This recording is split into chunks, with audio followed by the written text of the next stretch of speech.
Nqolo umakhulu kaAmahle, Amahle ofunda kwaNokuthula.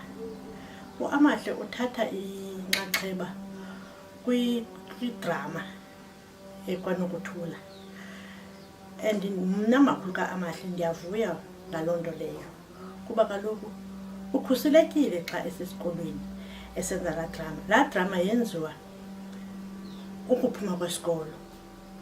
Isikolo siphuma ngo-2 but bayiqala ngeqala emveni kwentsimbi yesibini. Ndiyibona iyinto entle laa nto yokuba bathathe laa drama kuba kaloku uselukhuselekweni xa esesikolweni. And ke ngoku ndingavuya nabanye abantwana ukuba bangayenza laa nto leya kuba abazali babo ngamanye amaxesha baphuma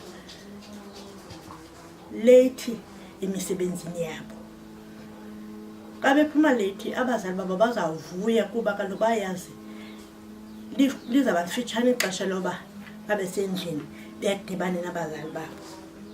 Ingangaske wonke umntana abe nomdla wokuyokuthatha inxaxheba kweza activities esikolweni, yidrama, yidancing, ngumxhentso, ngumculo.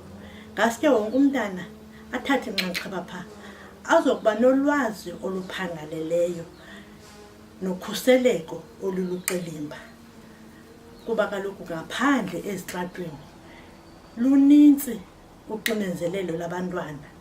Bayadlwengulwa, bayabiwa.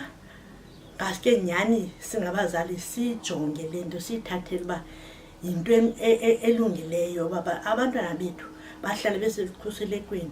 And xa bethatha inxaxheba ezikolweni banika nemizimba yabo ibe ikhululeke, ibe fresh. Ndingathi bazali masikhe sizijonge ezi nkqubo zenziwa ezikolweni uba zibhekiselele phi na. Nakwimfundo banayo kodwa neenxaxheba kuyanyanzeleka ndizithathile. Ndiyaphela apho.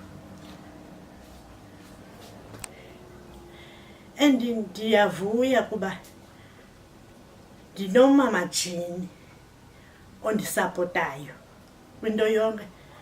Ndine-16 years ndimphangelela.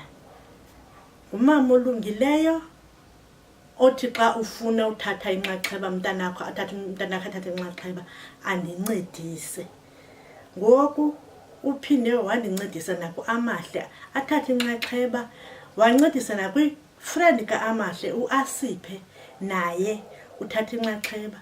Zonke ezo zinto umama Jini uyazihlawulela, akanangxaki kuba ufuna wonke umntana aphuhliseke.